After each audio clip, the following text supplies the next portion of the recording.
네, 오늘 주시는 하나님의 말씀은 창세기 32장 3절로부터 12절의 말씀입니다. 우리 보기 있으라 6번째 시간으로 오늘 말씀의 제목은 위기는 기회다, Crisis is Chance라고 하는 말씀을 보겠습니다. 그러면 3절로부터 12절까지 이 말씀을 저와 여러분이 한 목소리로 공독하여 올리겠습니다. 시작. 야곱이 에돔벌 세일 땅에 사는 형제 에서에게 자기보다 먼저 심부름꾼들을 보내면서 지시하였다. 너희는 나의 형님 에서에게 가서 이렇게 전하여라. 주인의 종 야곱이 이렇게 하렵니다. 저는 그동안 라반에게 몸붙여 살며 최근까지도 거기에 머물러 있었습니다. 저에게는 소와 나귀, 양떼와 염소떼, 남종과 여종이 있습니다. 형님께 이렇게 소식을 전하여 드립니다.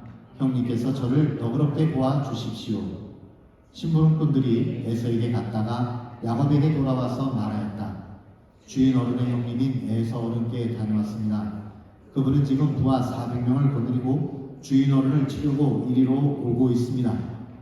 야곱은 너무나 두렵고 걱정이 되어서 자기 일행과 양떼와 소떼와 낙타떼를 두 패로 나누었다. 에서가 와서 한 패를 치면 나머지 한 패라도 피하게 해야겠다는 속셈이었다. 야곱은 기도를 드렸다. 할아버지 아브라함을 보살펴 주신 하나님, 아버지 이삭을 보살펴 주신 하나님, 고향 친족에게로 돌아가면 은혜를 베푸시겠다고 저에게 약속하신 주님, 주님께서 주님의 종에게 베푸신 이 모든 은총과 온갖 진실을 이 종은 요단강을 건널 때에 가진 지팡이 하나뿐이었습니다만 이제 저는 이처럼 두물이나 이루었습니다. 부디 제 형의 손에서 에서의 손에서 저를 건져 주십시오. 형이 와서 저를 치고 아내들과 자식들까지 죽일까 두렵습니다. 주님께서 말씀하시기를 내가 반드시 너에게 은혜를 베풀어서 너의 씨가 바다의 모래처럼 셀 수도 없이 많아지겠다 하시지 않으셨습니까? 아멘. 네, 사람의 인생길은 이렇게 말할 수 있겠습니다. 늘 위기와 위기 사이를 걷고 있는 것이다 라고 말이죠. 우리가 한 가지 위기를 지나가고 나면 그 다음에 또 새로운 위기가 다가옵니다. 이 한 가지 문제를 풀었다 싶으면 또 새로운 도전이 다가옵니다. 그래서 우리는 인생에 안식이 없는 거예요. 이 땅에서는 완전한 평화가 없는 것입니다. 우리 이러한 인생길을 보여주는 대표적인 인물이 성경에 나오는 오늘 본문의 주인공 야곱입니다.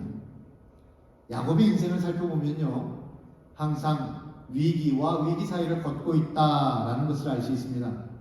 야곱이 노년에 이집트 왕 앞에 서게 되는데 거기 가서 자기 인생길이 어떠했는지를 이렇게 표현하고 있어요. 창세기 47장 9절 말씀입니다. 이 세상을 떠돌아다닌 횟수가 100년하고도 30년입니다. 저희 조상들이 세상을 떠돌던 횟수에 비하면 제가 누린 횟수는 얼마 되지 않지만 험악한 세월을 보냈습니다. 영어로는 My years have been few and difficult. 이 고백은요, 야곱이 자신의 제일 출세한 아들 요셉의 도움으로 번듯한 나라, 큰 나라 이집트에 들어가서 거기 최고 통치자 바라오 왕 앞에 서게 되죠. 그리고 자기 인생길을 설명하고 있는 모습입니다. 그런데 그 자기 인생을 평가하는 말을 한마디로 말했는데 그 말의 내용이 뭐냐면 인생은 짧고 그 여정은 험하다. My years have few and difficult 라고 말하는 것입니다. 오늘 본문 내용이 나오는 이 말씀 배경을 살펴봐도 야곱이 지금 얼마나 험한 인생길을 걷고 있는가 하는 것이 나옵니다. 야곱은 방금 위기를 지나왔거든요. 그런데 또 다른 앞에 더 커다란 위기가 있는 것입니다. 지나온 위기가 뭐였냐면 여러분 매일의 말씀 한 복음을 토대로 해서 여러분 말씀을 묵상하고 계시는데 야곱이 바로 전에 지나온 곳이 어디냐면 삼촌 라반의 분노였습니다. 사실 야곱하고 삼촌 라반하고 사이를 보면 진짜 나쁜 사람이 누구예요? 라반이죠. 라반이 어떻게 했습니까? 야곱하고 임금 계약을 했는데 하나도 돈을 주지 않는 거예요. 그러면서 공짜로 20년 동안을 부려먹었습니다.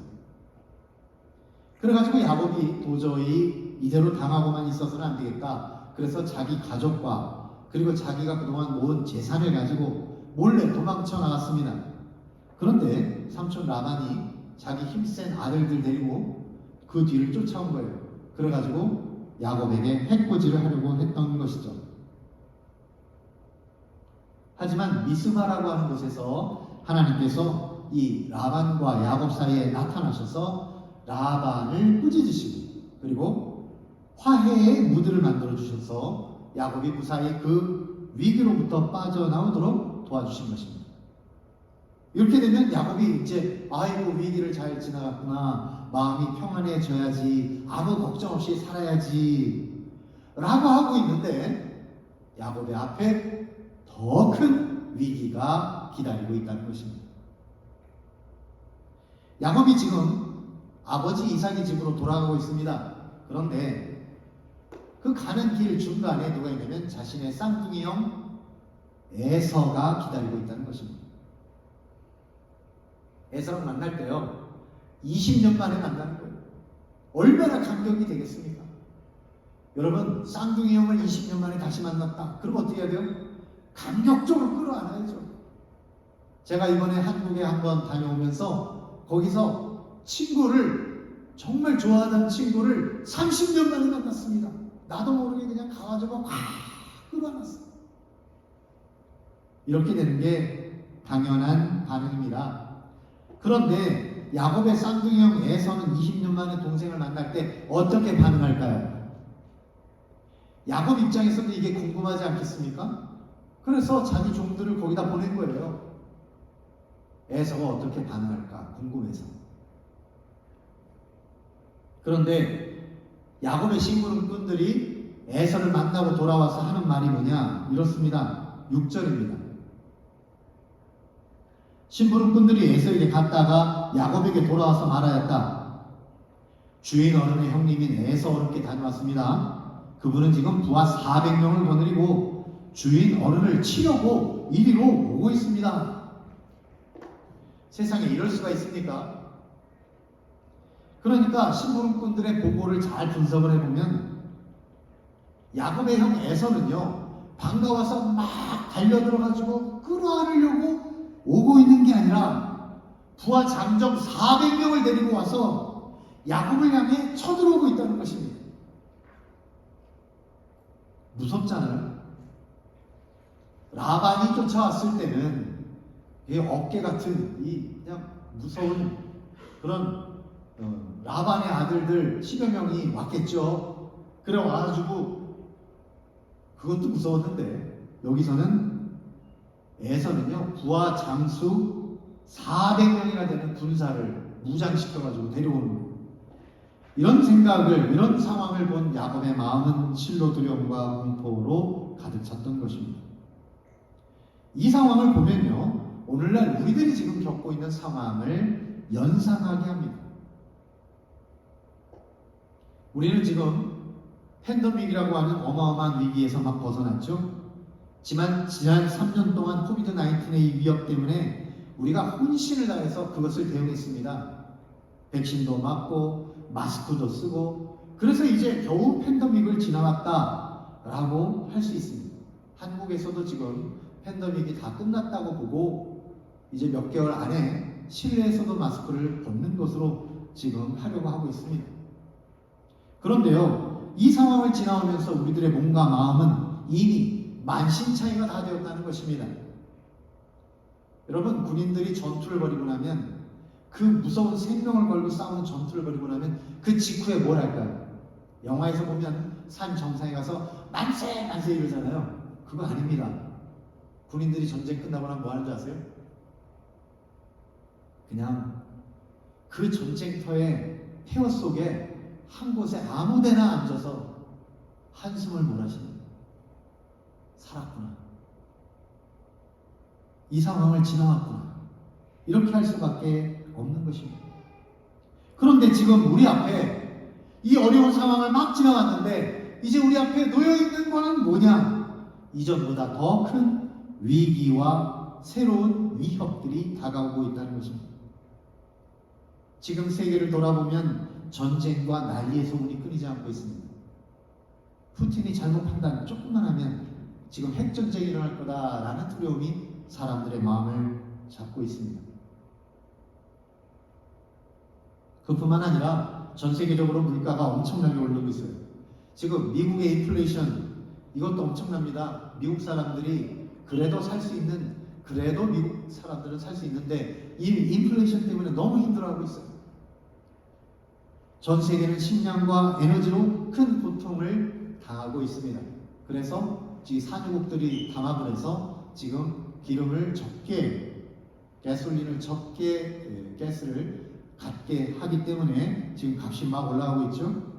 뿐만 아니라 여러분 지금 다 느끼시겠지만 환경 파괴로 인한 기상이변의 문제로 이제 폭풍우가 한번 태풍이 일어나도 어떤 일이 일어나느냐, 이전보다 몇 배나 되는 더 위력으로 우리들을 괴롭히고 있습니다.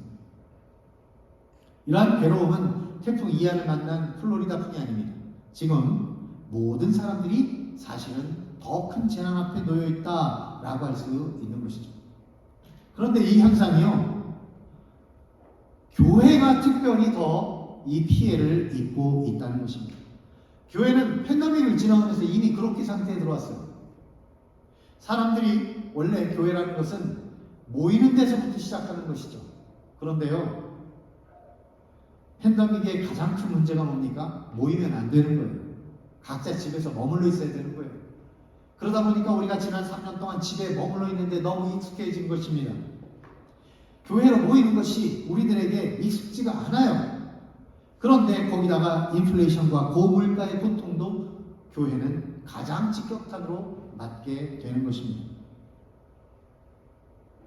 그 결과로 수많은 교회들이 규모가 축소되고 있어요. 그리고 어떤 교회는 교회 문을 닫기로 했습니다. 수많은 주의 종들이 낙담하여 넘어져 있는 것입니다. 우리가 이러한 위기 상황을 살펴보다 보면 우리들 마음속에 한 가지 커다란 의문점이 생깁니다. 하나님께서 우리를 사랑하신다고 했잖아요. 하나님께서는 우리를 축복하신다고 했잖아요. 이 교회는 주님의 교회라고 했지 않습니까? 그럼에도 불구하고 왜 우리들의 삶에는 끊임없이 위기가 찾아오는 것일까요? 하나님께서는 왜 우리들의 삶에 위기가 다가오도록 그냥 내버려 두시는 것일까? 여러분 궁금하지 않습니까? 그런데요, 그 이유를 잘 살펴보면 우리가 감정적으로는 쉽게 받아들여지지 않겠지만은 하나님께서 우리 삶에 위기를 허락하신 이유가 뭐냐? 그 이유는 위기는 곧 기회이기 때문입니다. 오늘 말씀의 제목처럼 Crisis is chance. 여러분 이해가 잘 되지 않으시죠? 하지만 이것은 사실입니다. 위기가 기회라니, 위기가 어떻게 기회가 될 수 있단 말입니까? 위기가 도대체 무엇을 위한 기회란 말입니까? Crisis is chance for what? 무엇을 위한 기회란 말입니까? 이러한 의문점에 대한 답을 오늘 본문 말씀 야곱의 삶을 통해서 함께 찾아보도록 하겠습니다. 인생길의 위기가 기회가 된다는 것은 무엇을 위한 것인가? 크게 두 가지 면에서 그런데요. 첫째는 위기는 하나님의 은혜를 체험할 수 있는 기회가 되는 것입니다. 우리가 원래는 하나님의 은혜를 계속해서 받아들이고 있습니다. 그런데 잘 모르고 지나가고 있어요. 하나님께서는 그 크신 사랑과 은혜로 우리들에게 찬란한 햇빛과 신선한 공기와 깨끗한 물을 날마다 공급하여 주고 계십니다. 하지만 우리는 그게 하나님의 은혜인 줄을 잘 모르죠. 당연한 거 아니야? 이렇게 살고 있습니다. 그런데 우리가 만일 사막에 살고 있다면 어떨까요? 여러분, 사막에 살고 있는 사람들, 이 사람들은 물이 얼마나 고마운지를 잘 알고 있습니다. 깨끗한 물 한 그릇을 결코 소홀히 여기지 않습니다. 하나님께서 주신 이 소중한 물을 그들은 아껴서 마시면서 그 감사함을 날마다 깨닫고 있는 것이죠. 그래서 농사를 짓던 우리 조상들도 하늘에서 내리는 비조차 얼마나 소중하고 귀한 것인지를 잘 알게 되어서 하늘에서 내리는 비를 일컬어 뭐라고 부릅니까? 비가 오면 비님이 오신다. 요새 우리는요, 사람 소중한 줄 몰라가지고 자기 사랑하는 이가 와도 옛날에는, 요새는 님자 안 붙여요. 자기 왔어? 이 정도지 님은 안 붙여. 옛날에는 어떻게 했습니까? 님이 오시니. 소중한 줄 아셔야 됩니다. 야곱은요, 원래는 은혜를 알지 못하는 사람이었습니다. 내가 이익을 얻기 위해서는 내가 열심히 일을 해야지, 내가 무슨 수단과 방법이든지 가리지 않고 내가 어떻게 알아서 해야 되지, 이런 식으로 살았던 사람이에요. 왜 그랬냐면 야곱이 태어나 보니까 분명히 쌍둥이로 태어났는데 조금 일찍 태어났다고. 왜냐하면 형 에서의 발목을 붙잡고 태어났거든요. 다시 말하면 동시에 태어난 건데 그냥 앞에서 먼저 나온 거예요. 그런데 에서는 형이라고 복을 2배나 더 받고 자기는 동생이라고 무시를 당하고 있는 것 같았어요. 그래서 어떻게 했냐? 형 에서를 속여서라도 형의 장자권을 내가 뺏어야 되겠다. 그래서 어떻게 했습니까? 팥죽 한 그릇으로 장자권을 뺏은 것입니다. 그리고 아버지가 이제 아들에게 장자권을 넘겨주는 축복의 기도의 이벤트가 있거든요, 집안에서. 근데 그 이벤트 하는 날, 형이 나간 사이에 동생 야곱은 형이 털이 많으니까 이 양털로 자기 팔을 가리고, 그리고 목소리를 변조해서 아빠가 이 눈이 어두워가지고 잘 못 보니까 거기서 대신 형의 축복을 자기가 가르쳐버린 것입니다. 그러나 그러한 인간적인 욕심과 교활한 방법 때문에 결국 야곱은 형의 미움을 받아서 형이 혹시 자기를 죽일지 모른다는 두려움 때문에 결국 도망쳐가지고 멀리 삼촌 라반의 집으로 갔던 거 아닙니까? 그런데요, 그렇게 도망을 치는 과정에서 광야라고 하는 아무것도 없는 지역을 지나면서 야곱이 거기서 굉장한 사실을 깨닫게 됩니다. 아무것도 없는 광야에서 하나님의 은혜를 체험하게 되는 거예요. 밤이슬 피할 만한 거처 하나 없이 그냥 광야에서 그냥 돌을 메고 자는 중에 하나님을 만난 거예요. 하나님을 꿈에 뵌 거예요. 아무것도 없다 보니까 오히려 더 간절한 마음이 되어서 중요한 것을 찾게 된 것입니다. 그래서 하나님의 축복을 거기서 받은 것이죠. 그 땅 이름이 베델입니다. 이 베델에서 하나님이 야곱을 사랑한다 하시고 야곱에게 복을 주시겠다 하신 그 약속을 붙들게 된 것이죠. 이상하잖아요. 사람은 왜 자기에게 모든 게 있을 때는 불평이고 불만이고 뺏으려고 그러고 모든 게 없어지고 난 다음에는 오히려 하나님의 은혜를 체험할까요? 저도 잘 모르겠습니다만 우리 사람이 그렇습니다. 삼촌 라반의 집에 있을 때도 그랬어요. 라반이 아무 임금도 주지 않는 상황, 그 상황이 되니까 그때 하나님께서 그에게 소유를 엄청 불려 주시는 것을 경험하면서 깨달은 겁니다. 하나님의 은혜로 내가 살고 있구나. 거기다가 삼촌 라반의 집에서 이제 불평 불만을 가지고 거기서 더 이상 있어서는 안 되겠다 하면서 아버지 집으로 돌아올 때 그때 라반이 막 쫓아왔잖아요.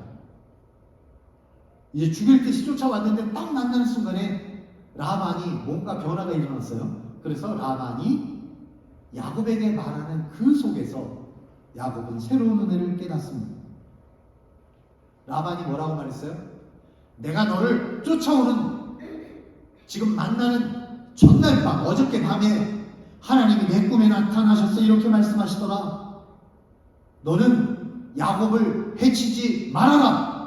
그 말 들어갖고 내가 그 말씀 때문에 너를 해치지 않는 거야. 이 말을 해줬어요.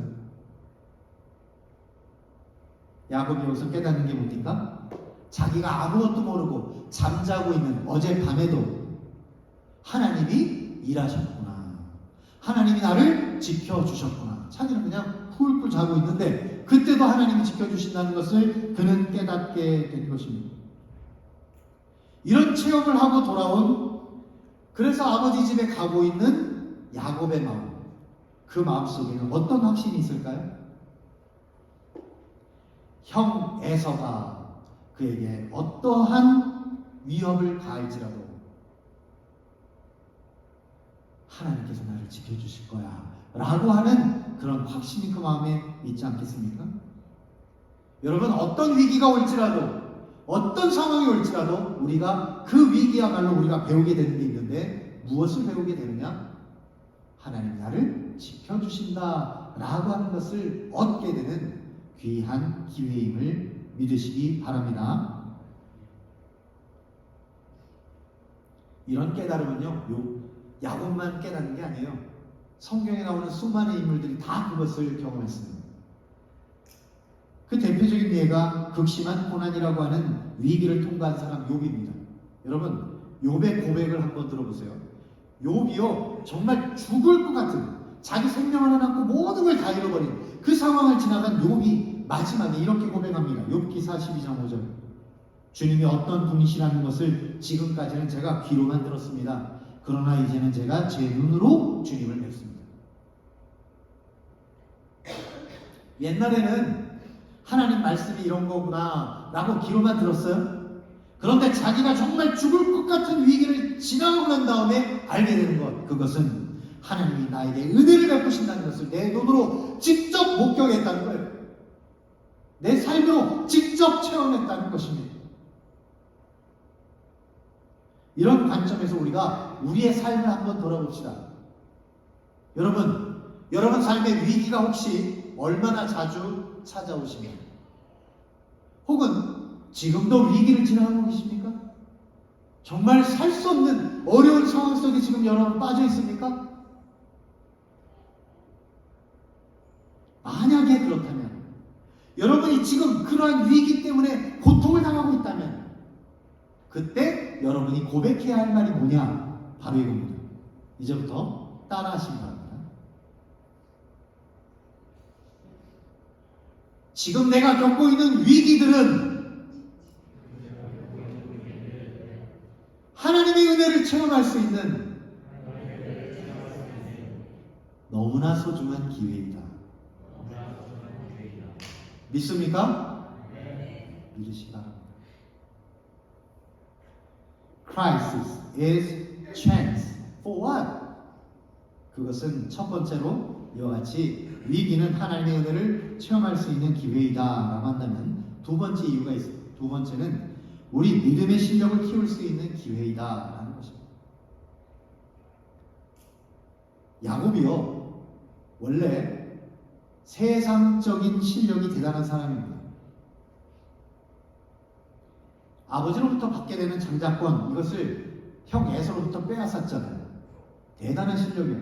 왜 그러냐면 에서가 어떤 사람이에요? 에서는 정말 싸움 주먹 1인자예요. 그 동네에서 싸움을 제일 잘해요. 얼마나 잘하는지 밖에 나가서 들짐승을 사냥으로 잡는데 나갔다 하면 큰 짐승을 잡아. 엄청나게 힘이 세요. 그런데 이렇게 큰 그냥 용사를 야곱이 이겼습니다. 이기고 장자권을 뺏었어요. 대단한 사람 아니에요? 뿐만 아니라 삼촌 라반이 어떤 사람이에요? 20년 동안이나 야곱을 속이는 속임수의 대가입니다. 그런데 야곱이 어떻게 되면 20년 동안을 버텼다는 거예요. 인내가 대단합니다.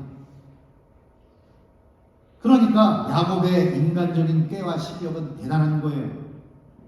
그런데 형 에서가 지금 400명을 이끌고 막 자기를 치려고 왔습니다. 자, 이런 상황에서 이 꾀가 대단한, 지혜가 대단한 야곱은 어떻게 했을까요? 일단 자신의 인생의 경험을 통해서 수많은 상황들을 시뮬레이션을 머릿속에서 했을 겁니다. 그리고 이런 결론을 내렸죠. 야곱이 내놓은 계책, 그것이 7절과 8절입니다. 야곱이 얼마나 뛰어난 지혜를 가지고 있는지 보십시오. 야곱은 너무나 두렵고 걱정이 되어서 자기 일행과 양떼와 소떼와 악한 떼를 두 패로 나누었다. 에서가 와서 한 패를 치면 나머지 한 패라도 피하게 해야겠다는 속셈이었다.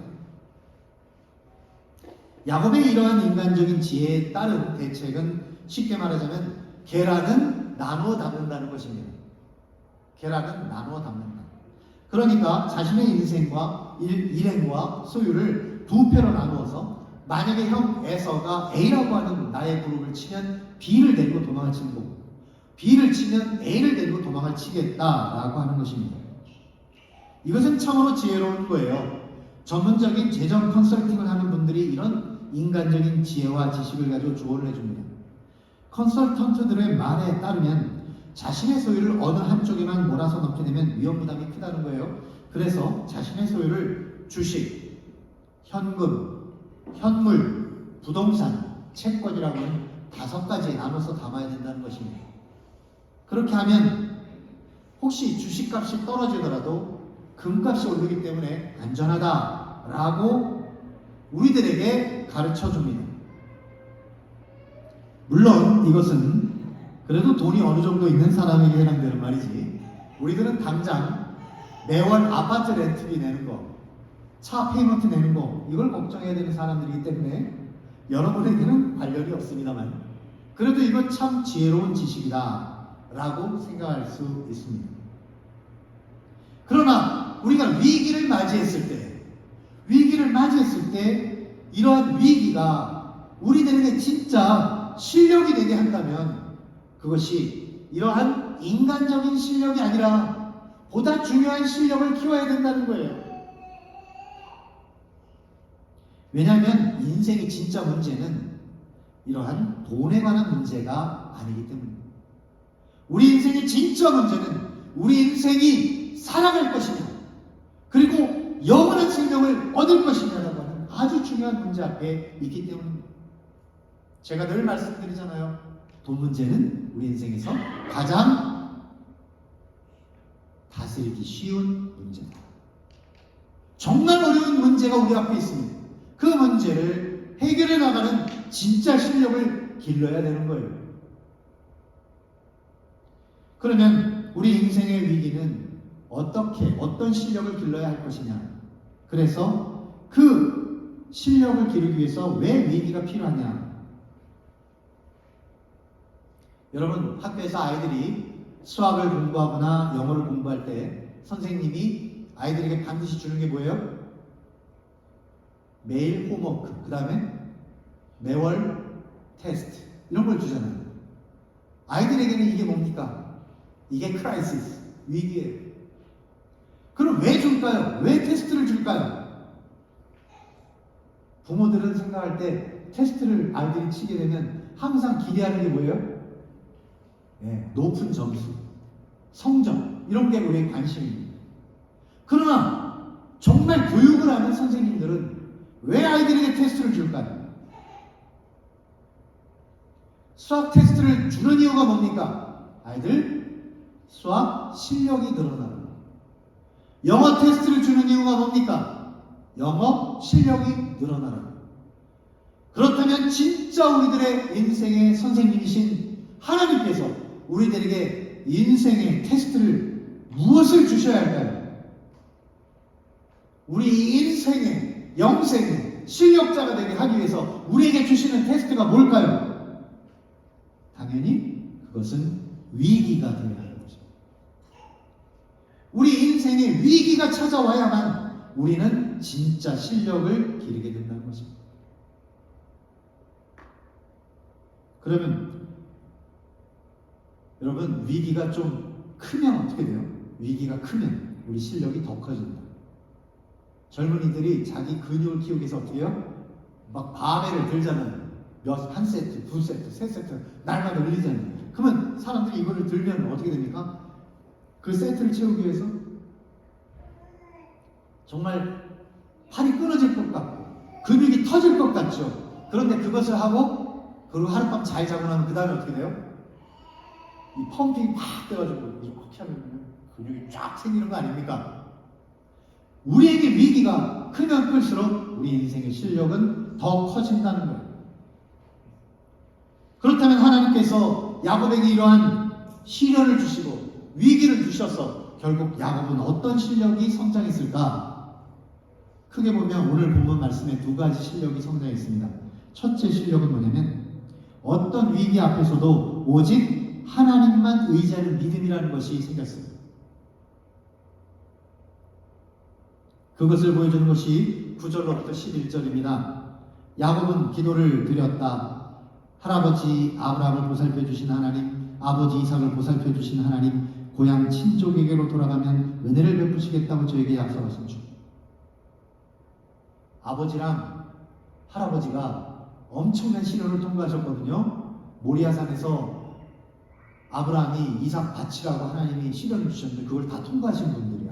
그런 이야기를 다 들었어요. 다 알고 있어요. 그러다 보니까 그런 하나님이 자기에게도 이런 약속을 주셨다는 것을 가지고 야곱은 지금 힘을 내고 있는 것입니다.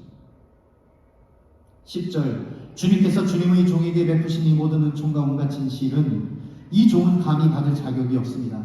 제가 이 요단강을 건널 때 가진 것이라고는 지팡이 하나뿐이었습니다만 이제 저는 이처럼 두 분이나 이루었습니다. 지금까지 자기가 살아온 것을 딱 보니까 하나님이 주신 시련과 위기가 오히려 자기는 아무것도 가진 것이 없었는데 이와 같이 풍성한 은혜를 누리게 되었음을 그가 고백하고 있는 거예요. 그러면서 11절에 아주 중요한 말을 합니다. 부디 제 형의 손에서 에서의 손에서 저를 건져 주십시오. 형이 와서 저를 치고 아내들과 자식들까지 죽일까 두렵습니다.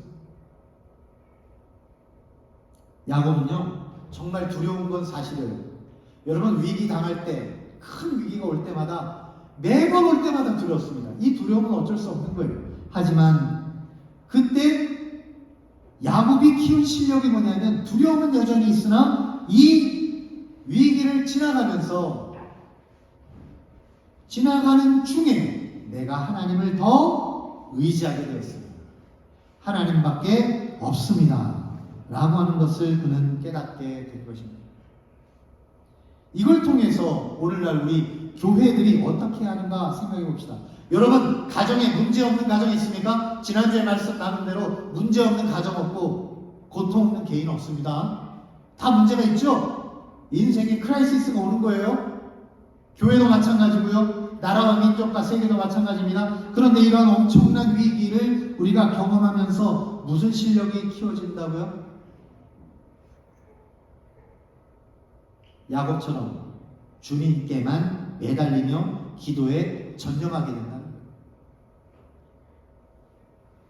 저와 여러분 모두 이와 같이 정말 어려울 때, 정말 힘들 때 더욱 기도에 매달리는 저희들이 되기를 주님의 이름으로 축원드립니다.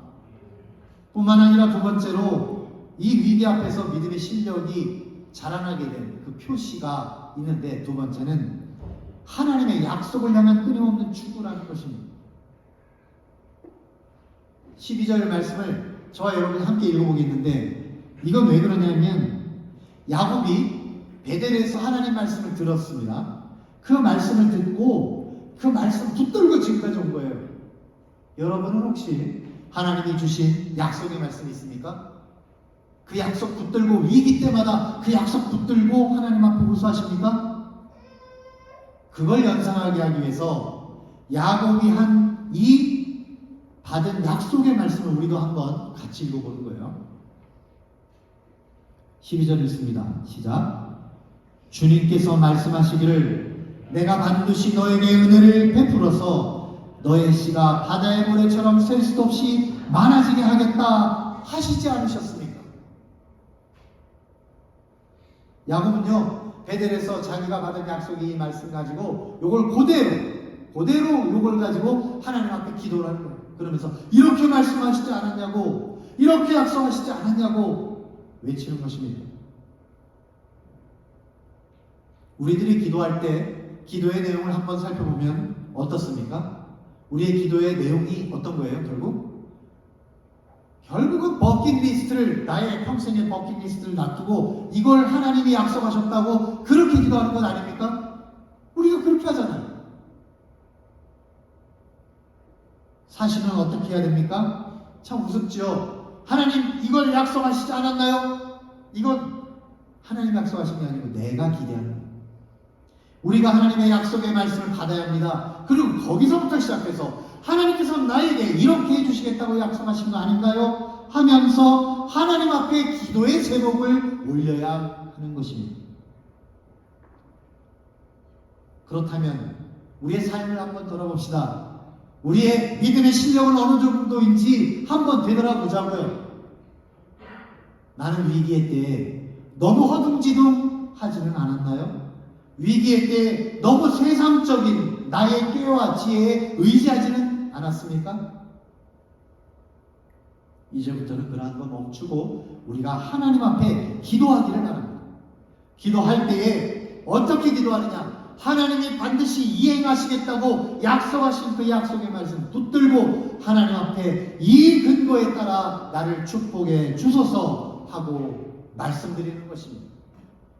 주의 말씀은 내 발의 등이요 내 길의 빛이니이다. 이 말씀을 따라서 우리가 하나님 앞에 아뢰시는, 그래야 하나님이 주시는 이 인생길에서 우리에게 주시는 복을 따라 우리에게 주시는 이 축복을 받아 누리는 저와 여러분 다 되시기를 주님의 이름으로 축원드립니다.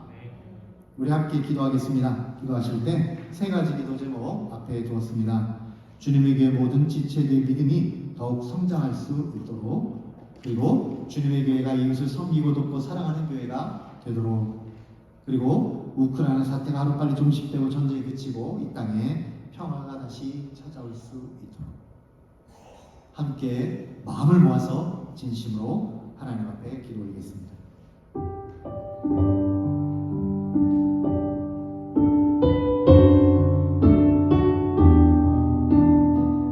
살아계신 하나님 아버지, 아무리 생각해보아도 우리 인생에서 위기가 없는 때가 없습니다. 고통이 없는 때가 없고요. 한 가지 위기를 지나갔다 하면 또 다른 위기가 찾아옵니다. 정말 견디기 힘든 이 어려운 상황 속에서 저희들이 배우는 것이 있다면 내 인생은 주님만 의지하는 것이구나. 주님을 의지해만 이길 수 있구나. 새롭게 깨닫는 것도 깨닫습니다. 주님 도와주소서.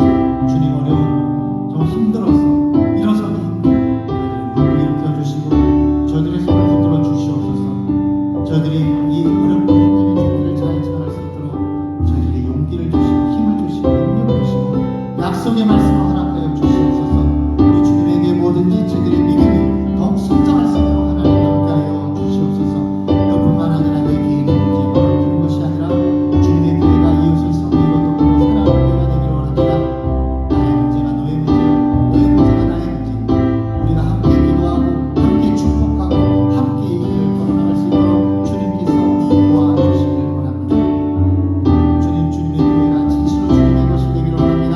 세상의 것이 되지 아니하고 세상 사람들의 마음, 세상 사람들의 꾀에 따라서 따라하는 것이 아니라 진실로 주님이 주신 지혜에 따라 주님이 주신 축복에 따라 하나님의 그 크고 놀라우신 힘 있는 오른손 편파를 따라 주님의 인도하심을 따라 나아가는 자를 되기를 원합니다. 주여 축복하여 주시옵소서. 우크라이나 사태가 하루빨리 종식되기를 원합니다. 이 땅에 있는 수많은 문제점들, 전쟁이 그치고 미움이 그치고 오직 사랑으로 감동하는 놀라운 역사가 일어나게 하여 주옵소서.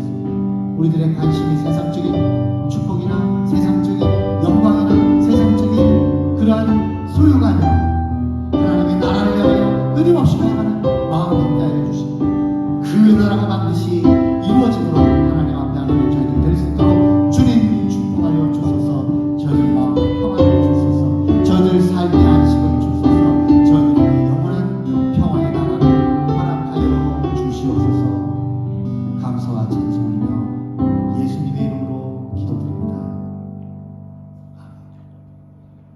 같이 일어나셔서 헌신 찬양 부르도록 하겠습니다.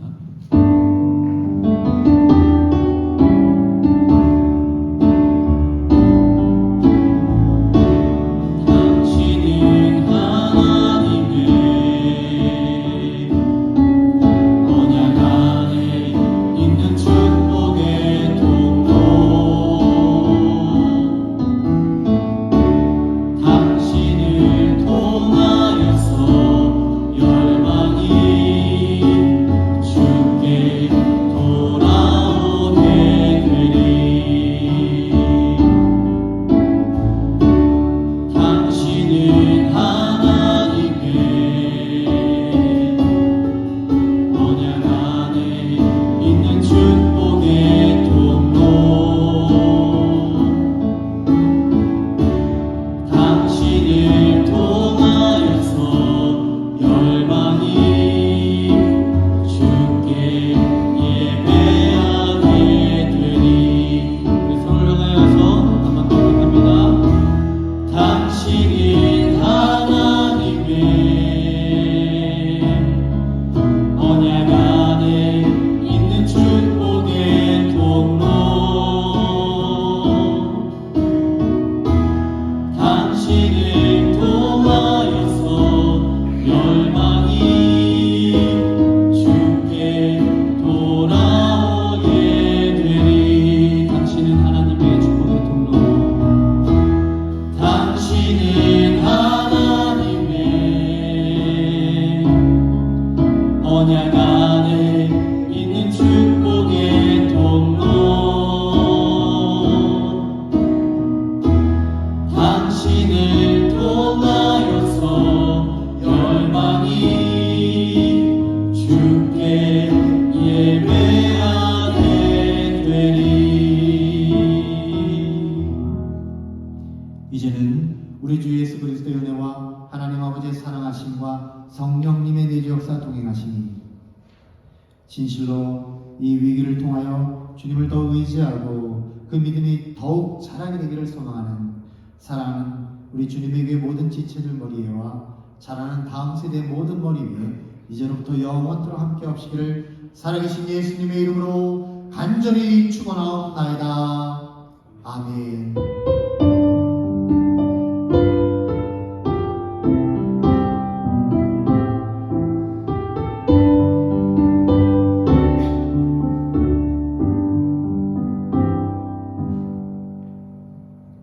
예배를 마쳤습니다. 하나님께 영광의 박수를 드립니다.